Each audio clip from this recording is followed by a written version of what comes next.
The rim was a scar of perpetual twilight, the only breathable wound on a planet tearing itself in two. To the east, the bright side, a sea of glass and fire forever scorched by the unblinking eye of the blue giant. Kepler 186f.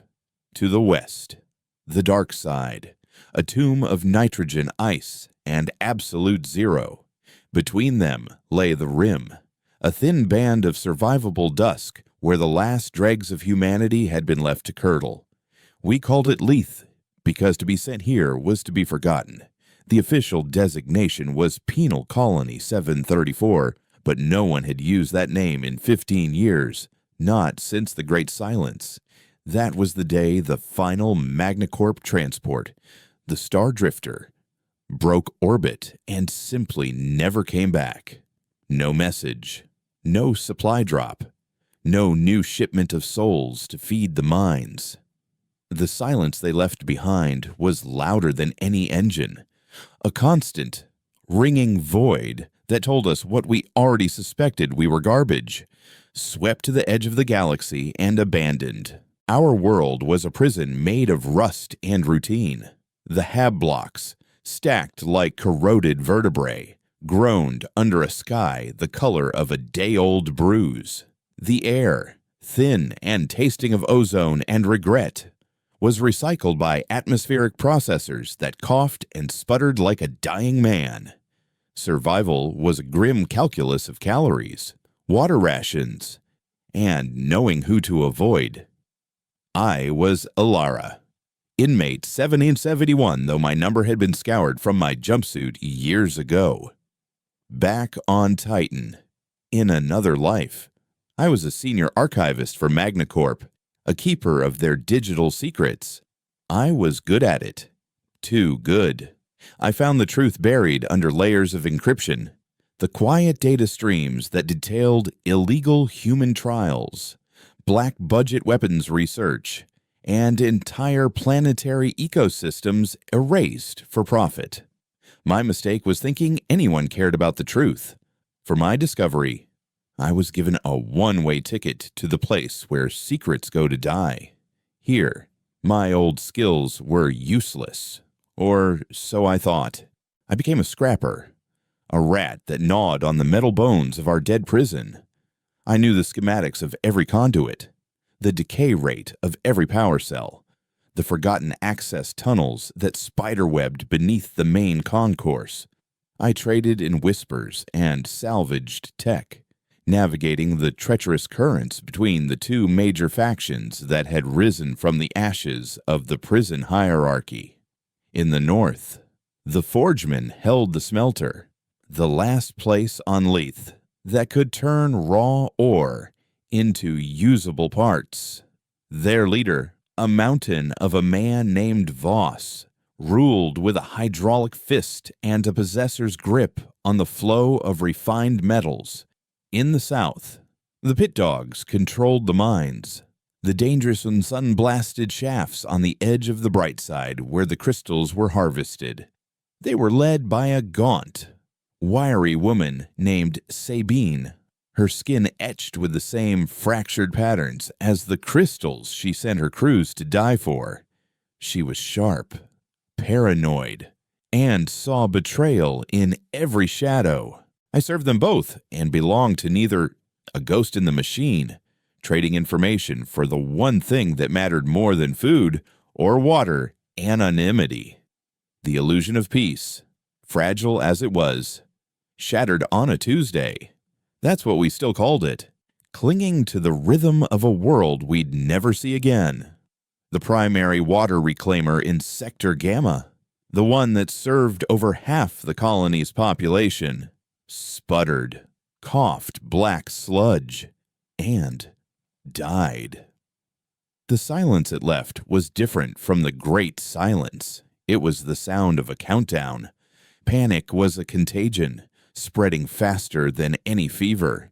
The communal cisterns would be dry in a week. Voss's forgemen immediately locked down their territory. Their massive smelter, a fortress of hoarded resources. Sabine's pit dogs, fueled by desperation, began sharpening their mining picks for a different kind of work. War wasn't coming.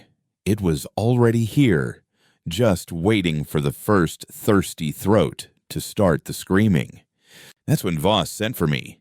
His guards, hulking figures clad in patchwork armor of smelted scrap, dragged me from my burrow in the lower levels. They didn't speak.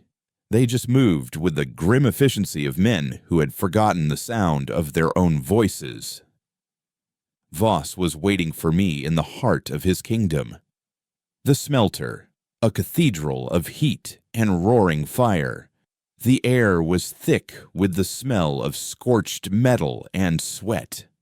"The reclaimer is dead," he growled, his voice a low rumble that seemed to shake the very floor plates. He didn't need to state the obvious. The schematics are corrupted. My engineers are just banging on pipes. He tossed a rusted data slate onto a workbench. It clattered and died.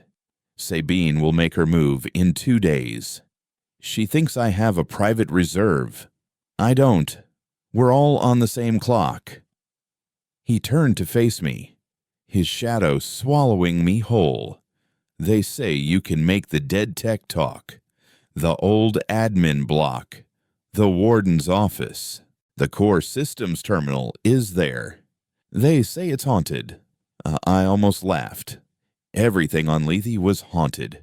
We were the ghosts. The power conduits are shot. I said, my voice steady despite the hammering in my chest. The place has been dark for a decade. No one goes there. The structure isn't stable. Make it stable. Voss commanded. He gestured to a crate behind him. 4 power cells, fully charged, gleaming like jewels in the firelight. A week's worth of food rations and 2 canisters of purified water. It was a king's ransom. Find a way to fix the reclaimer. Get me a schematic. A diagnostic. Anything. You do this. And you'll have a place here. You'll be protected when the dogs come howling. He didn't have to say the alternative. The admin block was a tomb in the center of the prison, a monument to our abandonment. It was a place of legends and fears. People said you could still hear the final, garbled transmissions from Earth echoing in its halls, that the ghosts of the Magna Corp guards still walked the corridors. The truth was more mundane and more dangerous. The place was a structural death trap, its systems in a state of cascading failure. But Voss was right about one thing. The Warden's terminal was the only one with priority access to the entire colony's network. If a solution existed, it was in there. I took the deal, armed with the power cells, my toolkit, and a healthy dose of terror. I made my way to the blast doors of the admin block. The journey itself was a descent into the past, through layers of decay. The outer halls were stripped bare, picked clean by scavengers years ago. The deeper I went, the more the ruin was preserved, frozen in the moment of its death. Dust lay thick as snow on desks where data slates still rested.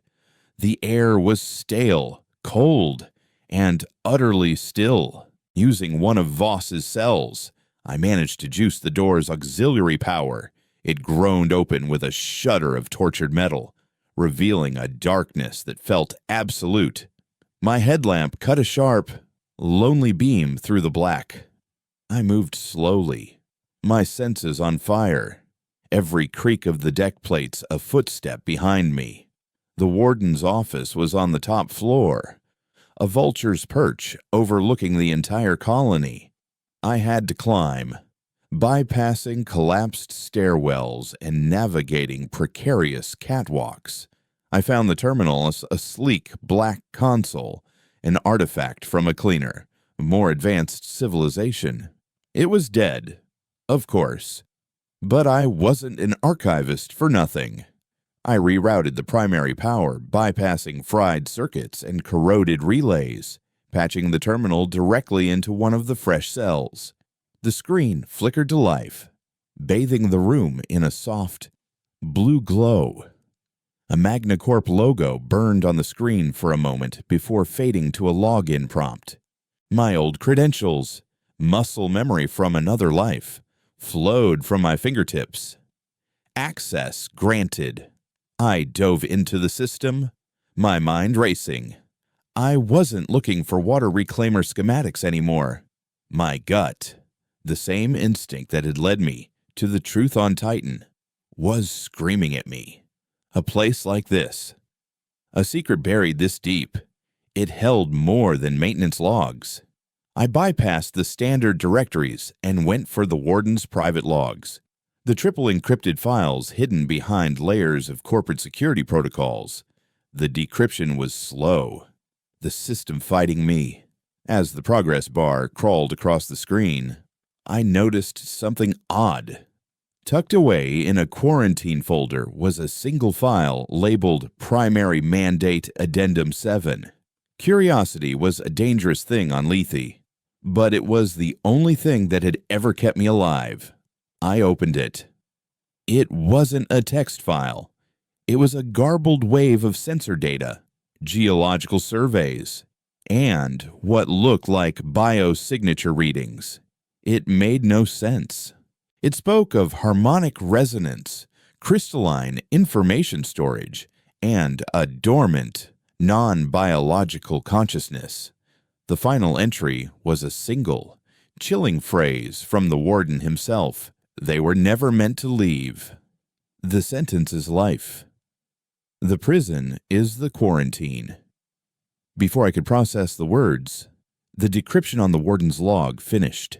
The screen flooded with text, but it was corrupted, fragmented. I could only make out phrases. Crystal harvest is secondary. The resonance is increasing. Systems are not failing. They are being rewritten. Containment protocol. The console sputtered. The power cell I'd connected was draining at an impossible rate, its charge indicator plummeting. The lights in the office began to flicker wildly, not with failure, but with a strange, rhythmic pulse. The air grew cold, and a low hum vibrated up through the floor, a sound that felt older than the prison itself. And then I saw it. It wasn't a ghost. It wasn't a memory. It phased through the far wall as if it were made of smoke, a being of pure, shimmering light, a vaguely humanoid shape composed of 1,000 fractured, glowing crystal shards. It was beautiful and terrifying, its form shifting like a heat haze. It drifted silently into the center of the room, drawn to the energy bleeding from the console. It wasn't hostile. It wasn't even aware of me. It was like a moth drawn to a flame, but its presence was a cataclysm. The terminal shrieked a high-pitched alarm as every system overloaded at once. The screen flashed a final, stark warning. Warning, foreign energy signature detected. Quarantine breach imminent. The power cell exploded, throwing me across the room. I landed hard against a bulkhead, my vision swimming in a sea of white sparks. The creature, the glimmer, fractured into 1,000,000 points of light and vanished. I scrambled to my feet, the smell of burnt ozone stinging my nostrils. The terminal was a smoking ruin. The Warden's secrets were gone, lost in the overload. But I had seen something. In the final moments before the terminal died, as I was shielding my eyes, I'd looked at a large crystal sample the Warden kept on his desk, an ornament. For a split second, illuminated by the glimmer's impossible light, the crystal had become translucent, and I saw it. Inside, locked within its perfect, geometric lattice, were lines of glowing code, The same encrypted data I'd seen on the screen. A language hidden in plain sight. I grabbed the crystal, its surface strangely warm, and fled. I burst out of the admin block, back into the dim, familiar twilight of the rim, gasping for air. The mission was a failure. The Reclaimer was still dead. The war was coming, but none of that mattered now. We were not alone on this dead rock. We were not forgotten. We were guards, standing watch over something we couldn't possibly understand. And our prison wasn't just failing. It was waking up. The trip back to the smelter was a frantic blur of shadows and echoes. The warden's crystal was a lump of unnatural warmth clutched in my hand, a secret heavy enough to bend gravity. Every scuttling rat in the vents sounded like a glimmer phasing through the walls. Every flicker of a dying emergency light, a prelude to the quarantine breach. I was running from a ghost made of light and a war that was coming for a cup of water. By the time I reached the blast doors of Voss's territory, the fragile peace had already cracked. 2 of his forgemen stood guard, their faces grim behind their welded scrap helmets, and at their feet lay the body of a pit dog, a mining pick buried in his chest. They weren't just guarding a border anymore, they were holding a front line. They let me pass without a word, my status as Voss's errand girl granting me passage through the new, invisible lines of conflict. Voss was waiting for me, not on his throne of salvaged engine blocks, but by the great furnaces, staring into the molten heart of his power. The air was even hotter than before, thick with a tension that had nothing to do with the temperature. "Report," he said, not turning. His voice was flat. All the earlier bluster burned away, leaving behind something harder, more dangerous. I held up the crystal. It seemed to drink the firelight, its internal facets glowing with a soft, internal luminescence. "The terminal is destroyed," I said, deciding that a partial truth was safer than a lie. There was a power surge, a cascade failure. The schematics are gone. I saw his shoulders tense, a ripple of muscle under his stained leather vest. He turned slowly, his eyes like chips of obsidian. "You failed." It wasn't a question. "No," I said, stepping forward into the oppressive heat. I found the real problem. The Reclaimer isn't just a machine. Voss. It's part of a system we don't understand. This prison. This whole rock. It's not what we think it is. Our systems were built on top of something else, something ancient. I placed the crystal on a cooling slab of iron between us. The schematics weren't in the terminal. They're in here. He stared at the crystal, then at me, his expression a mask of disbelief and contempt. "You bring me a rock and a ghost story while my people are rationing their own sweat," he snarled. "I sent you for answers, not riddles. Look closer," I urged, my voice dropping. "It's not a rock. It's a key. A data storage unit. When the terminal blew, it triggered something. I saw it. The code. The schematics. They're etched inside the crystal itself, in a language made of light. I was gambling, betting my life on the faint hope that his pragmatism was stronger than his anger. Your engineers can't fix the Reclaimer because they're trying to fix a pipe when the whole foundation is cracked. You need to know what this says." For a long moment, he was silent, the roar of the furnace filling the void. He was a man who understood pressure and heat, the way base elements could be transformed into something stronger. He saw the conviction in my eyes, the absence of the usual fear he inspired. He saw a tool, but a different kind of tool than he was used to. "And how do you propose we read this?" "Key," he asked, the sarcasm barely masking a flicker of genuine curiosity. "The pit dogs," I said, the words tasting like poison. "They're geoscanners, the ones they use for mapping crystal veins. They're designed to read resonance and density on a molecular level. If we can modify a high-frequency scanner, we might be able to translate the patterns inside." Voss laughed, a harsh and grating sound like grinding gears. "You want me to walk into Sabine's nest and ask to borrow her favorite toy? She'd hang me from her winch before I got 2 words out. You're not going to ask." I said, "You're going to trade. Sabine is desperate. She's also smart. She knows a war of attrition will kill us all. Offer her a truce. Joint custody of me and this crystal. We get it to her scanner. We find a solution to the water crisis. And we all live to hate each other tomorrow." It was insane.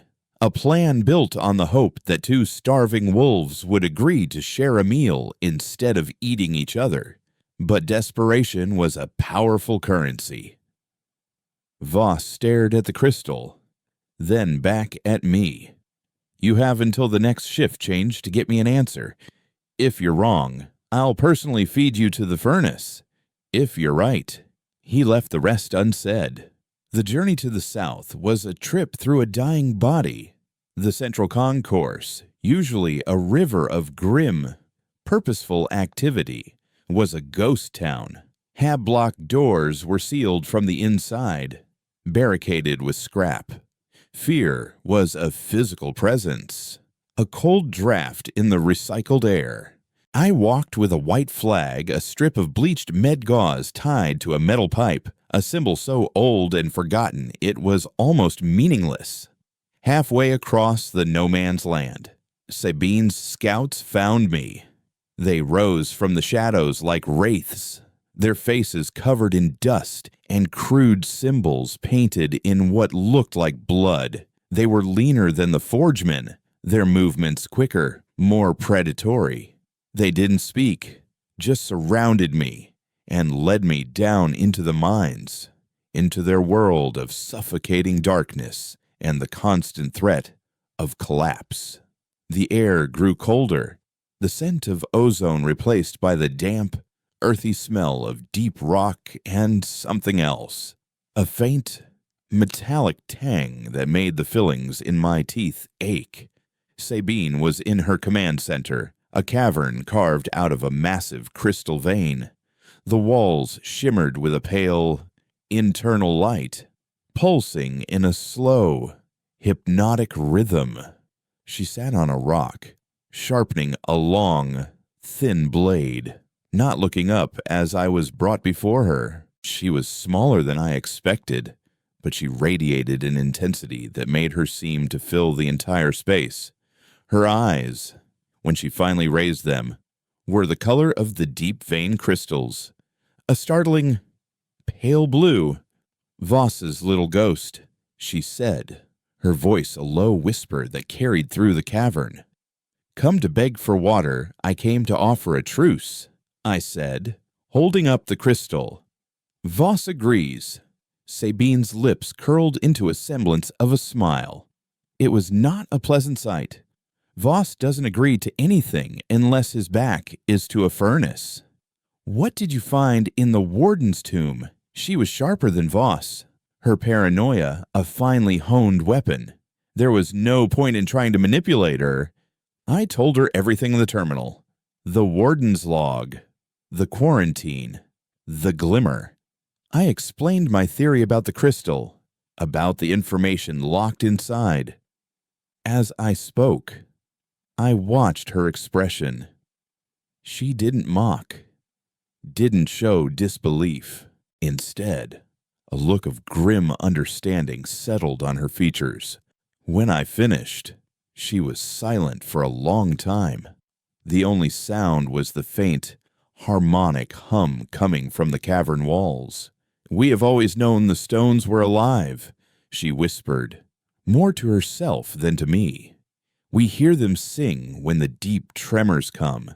We call them whisper stones, the old-timers, the first ones sent here. They said the stones held the memory of the world. She rose and walked towards me, her eyes locked on the crystal in my hand. She took it from me, her touch surprisingly gentle. The glimmers. We have seen them too, in the deep shafts near the bright side. We thought they were spirits of the rock, guardians. We never approached. She turned the crystal over in her hands. You believe the solution to our thirst is locked in this stone's memory. I believe the warden's logs were telling the truth. I said, Lethe isn't a prison. It's a containment facility. The reclaimer, the power conduits. Our life support, I think it's all connected to a planetary system. We're parasites, and the planet is starting to reject the infection. She led me deeper into the mine, to a reinforced chamber where her most advanced piece of tech sat a deep resonance spectrograph. It was a beautiful and complex machine, salvaged and rebuilt 100 times, designed to map the most intricate geological formations. It was the only thing on Lethe that could possibly read the crystal. I worked for hours, jury-rigging a power supply, calibrating the machine's delicate sensors. My old life as an archivist and my new life as a scrapper merging into a singular focus. Sabine watched me, a silent, predatory statue in the corner of the room. Finally, I was ready. I placed the warden's crystal in the scanner's cradle and activated the sequence. The chamber filled with a low-frequency hum. On the main screen, a holographic image began to form. It wasn't a schematic of a water reclaimer. It was a map of the entire planet. Glowing lines of energy, vast and complex, crisscrossed the globe, flowing from the scorched bright side to the frozen dark side. Our prison, the Rim, was a tiny, insignificant structure built directly on top of a massive energy nexus, a place where a dozen of these glowing rivers converged. The reclaimer wasn't a machine that purified water. It was a tap, a siphon that drew condensation directly from a planet-wide subterranean system. And the tap was breaking. Mother of worlds, Sabine breathed, stepping closer to the hologram. But that wasn't the most terrifying part. As the map resolved, we saw them small, bright sparks moving along the energy conduits. Dozens of them. Hundreds. They were swarming towards the nexus. Towards us. The glimmers. They weren't guardians. They were antibodies. They were the planet's immune system. And they were coming to cleanse the wound. Just as this realization dawned, the entire cavern shook with a violent tremor, far stronger than any I'd ever felt on Lethe. The crystals in the walls flared with an intense, blinding light, and the humming rose to a deafening shriek. Alarms blared from the spectrograph. "They're here," Sabine whispered, her eyes wide with a primal fear I had never thought to see on her face. A section of the cavern wall 100 feet away didn't crumble or explode. It dissolved. It turned into a shower of incandescent sand. And from the opening, a tide of pure, shimmering light poured into the mines. It was a wave of glimmers, their forms coalescing and breaking apart, moving with a single, unified purpose. They were not moths to a flame anymore. They were a flood, and they were here to drown us. The glimmers didn't attack. They consumed. The wave of light washed over a row of dormant mining drills, and for a moment, the machines glowed with the same ethereal incandescence. Then, They simply ceased to be, their metal forms dissolving into motes of light that were absorbed into the shimmering tide. There was no heat, no explosion, just a quiet, terrifying erasure. Panic erupted. Sabine's pit dogs, men and women who faced the daily threat of cave-ins and plasma pockets, broke and ran. Their fear was a raw, guttural thing, the terror of a predator that has suddenly found itself prey. Sabine, however, stood her ground. Her face was a mask of cold fury and awe. "It's the frequency!" she yelled over the rising hum, grabbing my arm.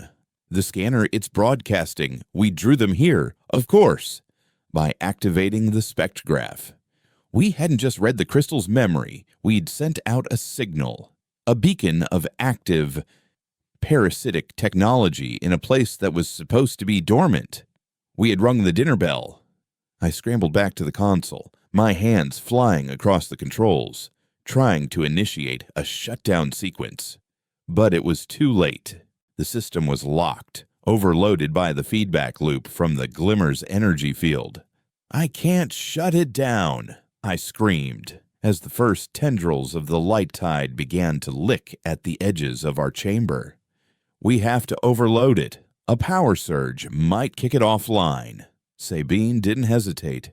She ripped a heavy-duty plasma cutter from its wall mount, its power cable as thick as my wrist, and slammed the on switch. "Brace yourself," she roared, and plunged the roaring, white-hot tip of the cutter directly into the spectrograph's primary power conduit. The resulting explosion was biblical. A wave of concussive force threw us against the far wall of the cavern. The lights died, plunging us into absolute, suffocating blackness. The deafening hum of the glimmers and the shriek of the overloaded machine were replaced by a ringing silence, punctuated only by the drip of water and the distant, terrified screams of her crew. My ears rang, my vision a swirl of phantom starbursts. I pushed myself up, my body a constellation of aches. Did it work? I coughed, the air thick with the acrid smell of ozone and vaporized metal. Sabine's voice came out of the darkness, strained but alive. "I don't know." A beam of light cut through the black as she activated her headlamp. The spectrograph was a mangled, smoking carcass of twisted metal. The warden's crystal, miraculously, was intact, lying on the floor a few feet away, its inner light now dormant. Of the glimmer tide, there was no sign. They were gone, vanished as quickly as they had appeared. But the cavern was not empty. Scattered across the floor where the glimmers had been were dozens of smaller crystals, the size of a human fist, each one glowing with a faint, internal pulse. They were the remnants, the residue of the vanished entities. I crawled over to one, my heart pounding. It was warm to the touch. I looked up at Sabine. "They're not just light. They leave something behind. A physical trace." "They left more than that," she said, her voice grim. She shone her light on the cavern wall where the glimmers had first breached. The rock face was no longer dissolving. It had solidified, but it was changed. The entire surface was now a sheer, obsidian-like material, impossibly smooth, etched with the same kind of glowing, geometric patterns I had seen inside the warden's crystal. It was as if the glimmers had rewritten the very geology of the planet. "This changes everything," she whispered. "This isn't just a threat. It's a transformation." We emerged from the lower mines into a scene of quiet devastation. The main cavern of the pit dog's territory was in chaos, but not from battle. Equipment lay abandoned, hab tents were torn open, but there were no bodies. It was a mass disappearance. Dozens of her people. Anyone caught in the direct path of the glimmers had been erased from existence. Sabine surveyed the scene, her face unreadable, but I saw the tremor in her hand as she clenched it into a fist. This was a wound far deeper than any Voss could have inflicted. "We need to get to Voss," I said, my voice low. "He needs to see this. The truce is no longer about water. It's about survival." She looked at me, her pale eyes seeming to pierce right through me. "And you think he'll listen? He'll see this as weakness, an opportunity to strike." "Then make him listen," I countered. "You have something he doesn't. Knowledge. You have a piece of the wall. I have the Warden's crystal and the residue stones. We're not coming to him as beggars. We're coming as prophets of a new apocalypse." The walk back to the north was different. We were not enemies or rivals, but survivors of the same shipwreck, sharing a terrible secret. Sabine brought 2 of her remaining loyalists, and I carried a satchel filled with the glowing residue crystals. The no man's land between territories was eerily silent. The fear had changed. It was no longer about a lack of water. It was about the very ground beneath our feet. We arrived at the forgemen's gates to find them sealed, reinforced with fresh plates of steel. A dozen of Voss's men stood on the battlements, their salvaged pulse rifles aimed directly at us. "State your purpose," a voice boomed over a loudspeaker. "We have a truce," Sabine yelled back, her voice raw. "Let us in." "Voss, you felt the tremor. You saw the lights. This is bigger than us." The gates remained shut. Voss was letting her stew. A classic power play. "He's not going to open up," one of Sabine's men muttered. "He'll let us get picked off out here." "No," I said, stepping forward. "He's watching. He's curious." I reached into my satchel and pulled out one of the residue crystals. It pulsed with a soft, steady light in the perpetual twilight. "Voss, the glimmers are real. They're not ghosts. They're the planet's defense system, and we just woke them up. They don't just kill. They erase. They rewrite the world." There was a long pause. Then, with a groan of protesting metal, the gates began to grind open. Voss stood in the entryway, flanked by his personal guard. He was holding a massive, modified sledgehammer, but his eyes were not on Sabine or her soldiers. They were fixed on the glowing crystal in my hand. "You have one chance to explain why I shouldn't melt you all down right now," he growled. We laid it all out for him in the heart of the smelter. We showed him the piece of the rewritten cavern wall, its surface humming with a barely perceptible energy. We showed him the residue crystals. I explained the planetary map I had seen on the spectrograph, the energy conduits, the approaching swarm of glimmers. I told him my theory Lethe was a living organism, a dormant, crystalline-based consciousness, and our technology, our very existence, was acting like a virus. The glimmers were the immune response. For a long time, Voss was silent, circling the evidence we had brought. He ran a hand over the smooth, alien surface of the rock. He picked up one of the residue crystals, weighing it in his palm. He was a man of metal and fire, of tangible things. This was a concept from a madman's dream. "So, this entire planet is a machine, a creature?" he finally asked, the words sounding clumsy in his mouth. "And we are fleas on its back." "More like a cancer," Sabine corrected, her voice sharp. "And it's starting chemotherapy." There's more, I said, my voice dropping. I took a deep breath. The warden's log. It mentioned a primary mandate addendum 7. Containment. I don't think we were sent here just to be forgotten. Voss. I think MagnaCorp knew. They knew what was under the surface. This isn't just a prison. It's a laboratory. We're the lab rats, and someone just started the experiment. The implication hung in the hot air between us, a horrifying new layer to our abandonment. We weren't just garbage. We were a calculated sacrifice. We were bait. Just then, a klaxon began to blare from the smelter's main control room. One of Voss's engineers ran out, his face pale with panic. Sir, the atmospheric processors, all of them, they're failing, not breaking down. They're reconfiguring the output. It's not oxygen anymore. I ran to the nearest monitor, Voss and Sabine at my heels. The screen showed the atmospheric composition readings for the entire rim.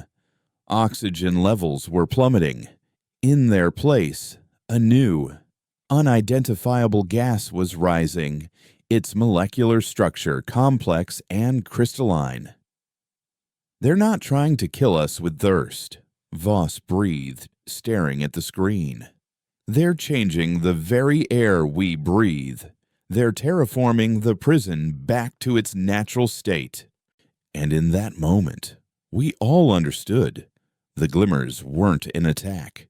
They were a process, the final stage of the experiment. The planet wasn't trying to wipe us out. It was trying to absorb us, to convert us, to make us part of its own crystalline consciousness. The water crisis was just the first symptom. The real threat was not death, but a transformation so absolute it would make erasure seem like a mercy. We were not fighting for our lives. We were fighting for our humanity. The air began to change within hours. It grew thin, sharp, with a strange, metallic sweetness that coated the back of the throat. Breathing became a conscious effort, each inhalation a little less satisfying than the last. The new atmosphere wasn't just replacing the oxygen, it was altering it, bonding with it, creating a hybrid gas that our lungs struggled to process. We were drowning in slow motion on a planet that had decided it no longer wanted us to breathe. The realization sent a fresh wave of terror through the colony. A fear that was colder and more intimate than thirst or war. This wasn't an enemy you could fight with a gun or a blade. It was in every breath, every cell. Voss's forgemen and Sabine's pit dogs, now a fractured and terrified coalition, looked to their leaders for answers. But for the first time, Voss and Sabine had none. They were just as trapped, just as helpless. We gathered in the smelter, the only place large enough to hold the 200 or so survivors who had managed to consolidate in the north. The fire from the furnaces, once a symbol of Voss's power, now seemed like a fragile candle against an encroaching, elemental darkness. "We need a plan," Sabine stated, her voice cutting through the growing murmur of panic. "Fighting the planet is suicide. Hiding is a death sentence. There's only one option left. The Star Drifter." Voss finished for her, his voice a low growl. The name fell into the room like a stone, dredging up 15 years of bitter hope and crushing disappointment. The Star Drifter, the last MagnaCorp transport, the one that never came back. According to prison schematics, a second ship of its class, the Elysian, was still docked in the old orbital gantry, a skeletal structure that clawed at the bruised sky on the western edge of the rim. It was our only theoretical way off this rock. "It's a ghost ship," one of the forgemen scoffed. "It's been sitting in a vacuum for 15 years. Its systems will be dead, its fuel cells decayed. It's a coffin, not a lifeboat. Maybe, I interjected, stepping into the circle of firelight, but it's the only coffin we have. Magna Corp built these prisons to last. Their fail-safes have fail-safes. There's a chance its core reactor is in cold sleep mode, preserving essential systems. All eyes turned to me. I was no longer just the scrapper, the ghost. I was the one who had read the rock's memory, the one who understood the enemy. The problem isn't the ship, I continued. It's getting to it. The gantry is a 2-day journey across open terrain, and we don't know what's happening out there. The glimmers aren't just in the mines anymore. They're rewriting the entire ecosystem.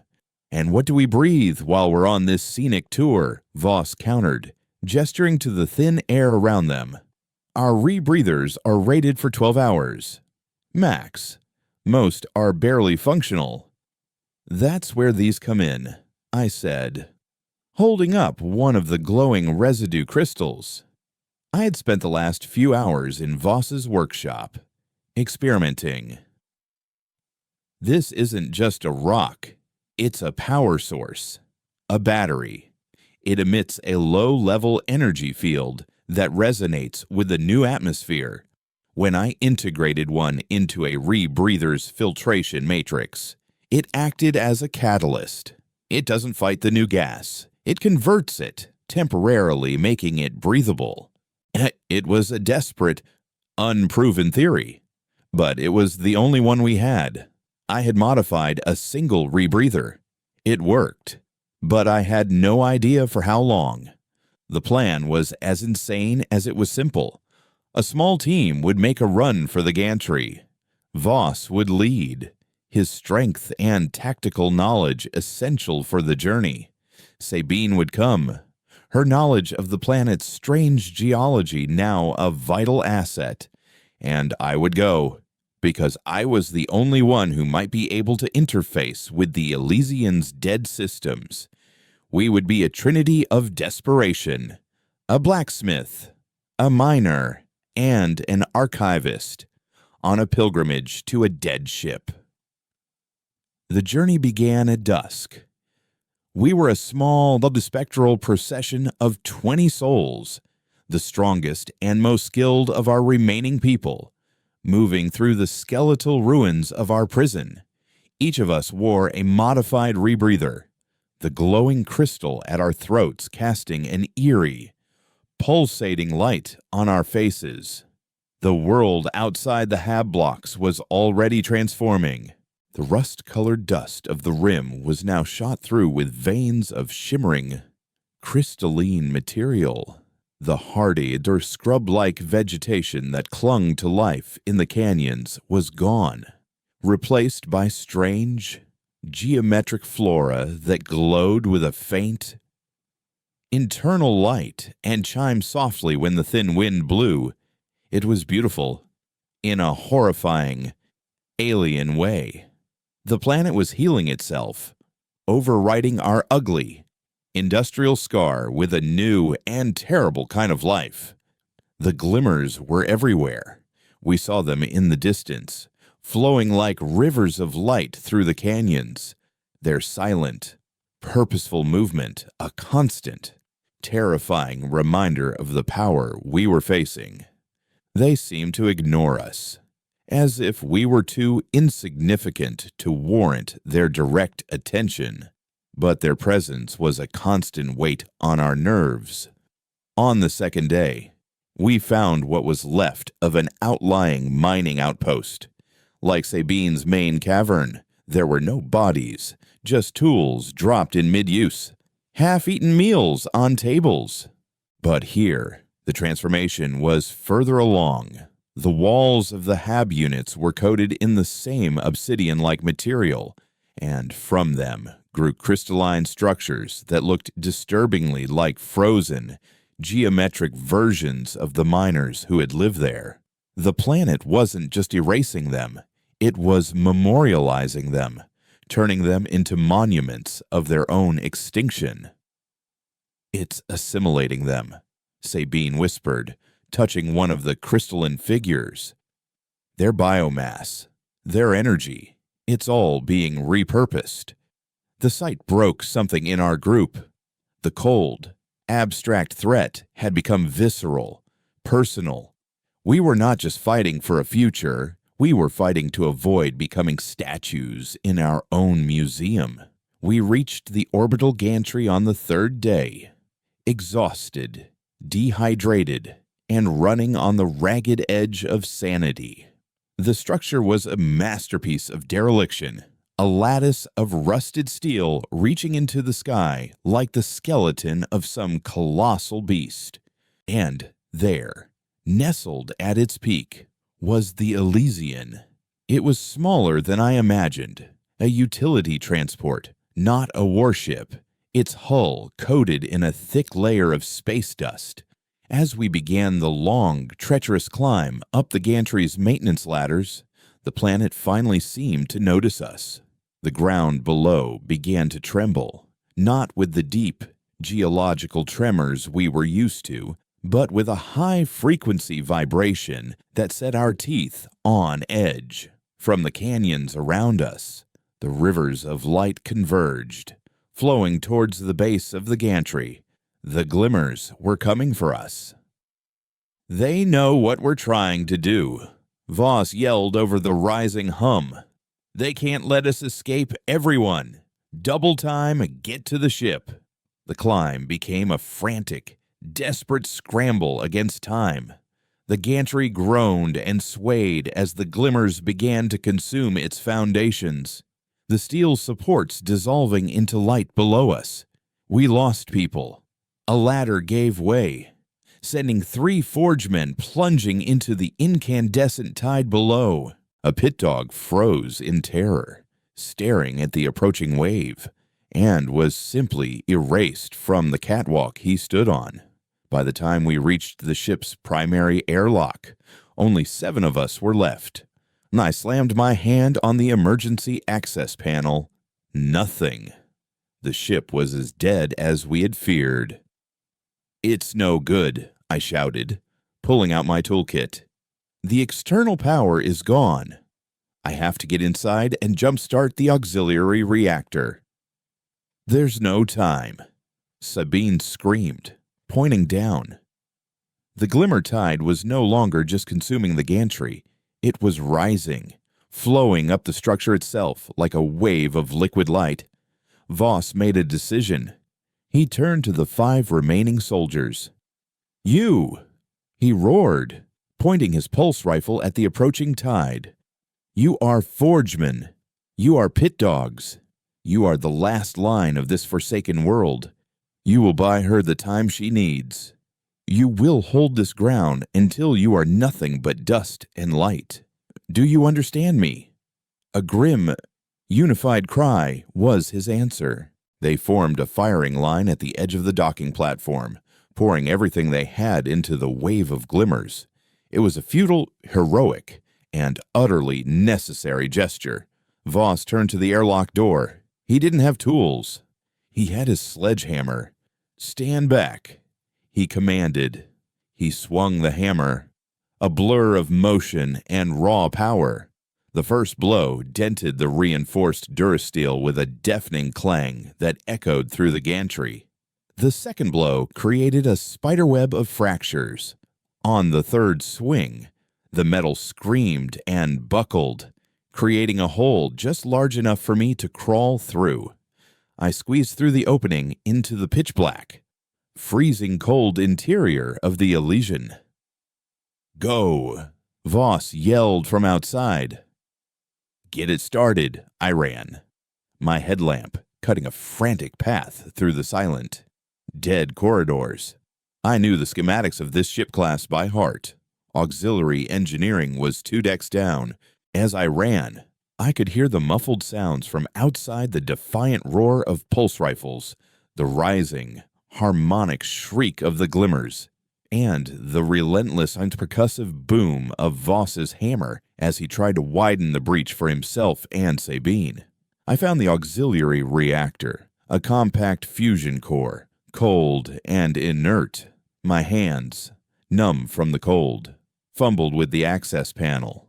I pulled out the last, largest residue crystal from my satchel.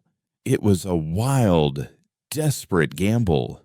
The ship's systems were designed for a specific power input, a specific frequency. Introducing an unknown, alien energy source could either jumpstart the reactor or turn it into a bomb. I had no other choice. I jammed the crystal into the reactor's primary ignition chamber and rerouted the energy flow. "Come on, come on," I whispered, my breath misting in the cold. For a moment, nothing happened. Then, the crystal flared with an intense, blinding light. A low hum vibrated through the deck plates beneath my feet. Red emergency lights flickered to life down the corridor. The ship was breathing. It was a shallow, ragged breath, but it was alive. I scrambled back towards the airlock, just as the sound of the pulse rifles outside fell silent. The silence from outside was more terrifying than the gunfire had been. It was an absolute, final quiet that meant the last of our defenders were gone, erased and absorbed. I reached the airlock to see Voss wedging his massive frame through the hole he'd made, pulling a wounded Sabine in behind him. Her leg was twisted at an unnatural angle, and the sleeve of her jumpsuit was gone, her arm ending in a shimmering, crystalline stump just below the elbow. She hadn't been shot, she had been touched. The transformation had already begun. Voss slammed his hand on the interior door controls, which were now glowing with the faint, red light of auxiliary power. "Seal it!" he roared, with a pneumatic hiss and a groan of metal that hadn't moved in 15 years. The inner airlock door ground shut, sealing us inside our metal tomb. Through the reinforced viewport, we saw the glimmer tide wash over the docking platform, a silent, incandescent flood that consumed the last traces of our fallen comrades and began to lick at the hull of the ship itself. We were sealed in, but the ship was still docked, still a part of the dying planet. The docking clamps, Sabine gasped, clutching her transmuting arm. "We have to release them. Bridge is 3 decks up." "You're not going anywhere," Voss grunted, tearing a strip of fabric from his shirt to make a crude tourniquet for her arm. He looked at me, his face a mask of grime and grim resolve. "You got the lights on." "Ghost. Now can you fly this thing? I'm an archivist, not a pilot," I snapped back, my mind racing. "But I know the systems. If the main reactor is online and the nav computer isn't fried, I might be able to initiate an automated launch sequence." We left Sabine propped against a bulkhead, her breathing shallow, her eyes glazed with pain as the crystalline lattice crept up her arm. Voss and I made a frantic dash for the bridge. The ship was a maze of dark corridors and echoing silence. A ghost ship in every sense. The emergency lights cast long, dancing shadows that played tricks on the eyes. We found the bridge, a cavern of dead consoles and frozen view screens showing a starfield that was 15 years out of date.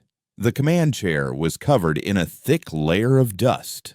I slid into the pilot's seat, my hands hovering over the controls.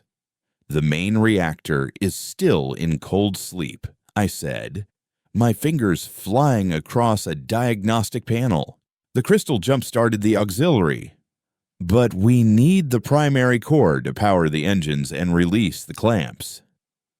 "So, wake it up," Voss growled, standing guard at the door, his pulse rifle aimed down the dark corridor. "It's not that simple. A cold start is a delicate procedure. If I rush it, I could flood the magnetic containment and blow us all to hell." As I worked, trying to coax the ship's ancient heart back to life, the Elysian began to shudder. A low, harmonic hum vibrated through the hull, the same sound we'd heard in the deep mines, the song of the glimmers. They're interfacing with the ship. I breathed, a cold dread seeping into my bones. They're not just consuming the gantry, they're trying to absorb the Elysian.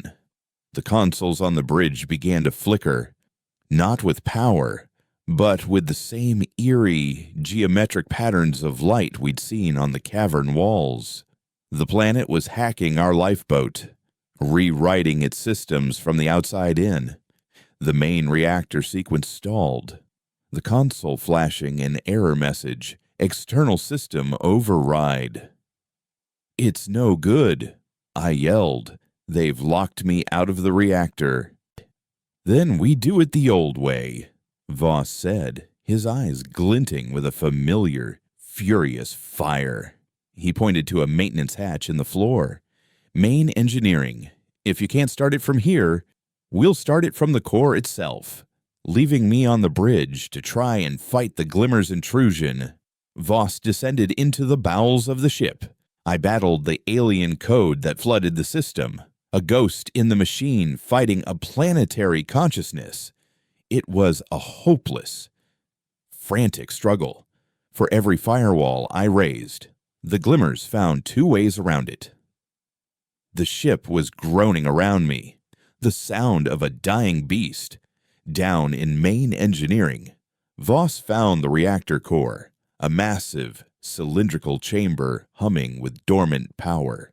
Using my voice instructions piped through the ship's comms, he began the manual override, a brutal, physical process of turning massive valves and rerouting plasma conduits by hand. It was a task meant for 3 engineers in radiation suits, and he was doing it alone with a wrench and his bare, bleeding hands.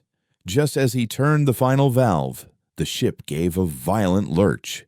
A section of the engineering bay buckled inward, and a tendril of pure glimmer light poured through the breach. Voss roared, firing his pulse rifle, but the blasts were absorbed without effect.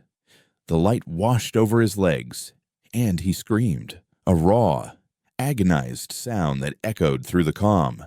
On the bridge, the main reactor status flipped from red to green. Power flooded the ship. The lights came on, the consoles roared to life, and the view screen flickered, showing the gantry outside, now almost completely consumed. "Voss, I have power," I yelled into the comm. "The clamps are releasing." His voice came back, strained and breathless. "Good. Gerisha them out of here. Elara." "I'm not leaving you." "No choice." He coughed. "It's got me. My legs. They're crystal." I could hear the Glimmer's hum growing louder over his comm. "Tell them. The Forge Men died standing." His comm went dead. Tears streamed down my face, but I didn't have time to grieve. I initiated the launch sequence. The ship's engines ignited with a deep, shuddering roar. The docking clamps exploded away from the hull. The Elysian tore free from the gantry, from the planet, from our 15-year nightmare. I found Sabine on the med deck. The transformation had consumed her entire arm and was spreading across her shoulder in a beautiful, terrible filigree. She was lucid, her pale eyes clear and focused. "Did we make it?" she whispered. "We made it," I said, my voice hoarse. "Voss." I shook my head. She closed her eyes for a moment, and a single tear traced a path through the dust on her cheek. I looked at her arm, at the thing she was becoming. "Does it hurt?" She looked at her crystalline limb, flexing fingers made of pure, glowing stone. "No," she said, her voice filled with a strange wonder. "It doesn't hurt. It feels quiet. I can hear them. The planet. It's not angry. It's just singing." It's building something new. We were the only two survivors. A scrapper archivist and a half-crystalline mining chief, adrift in a 15-year-old ship, leaving behind a world that had become both a tomb and a cradle. We had no destination, no supplies beyond what was in the ship's emergency lockers, and a fuel supply that was a complete unknown.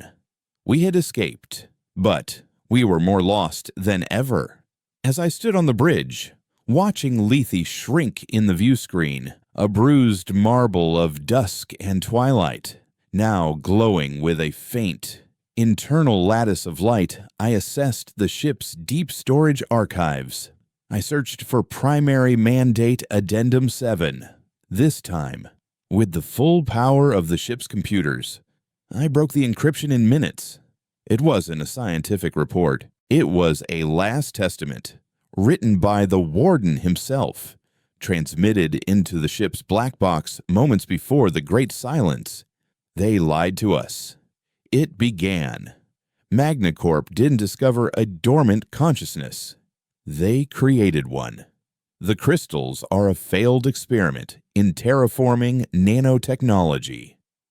Self-replicating. Information storing. They were supposed to build worlds.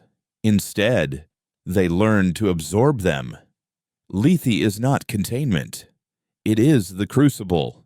The glimmers are not an immune response. They are the final stage of the terraforming process.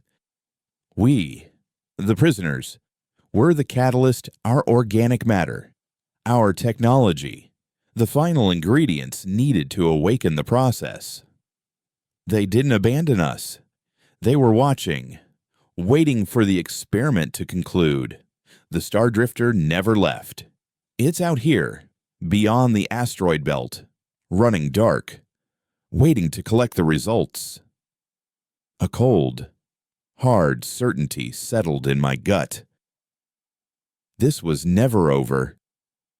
We hadn't escaped. We had just graduated to the next stage of the experiment. I looked out at the starfield, no longer a beautiful tapestry of hope, but an infinite, dark laboratory. Somewhere out there, our creators were waiting. We had survived the prison. We had survived the planet. Now, we had to survive the truth. And this time, we would not be the lab rats. We would be the reckoning,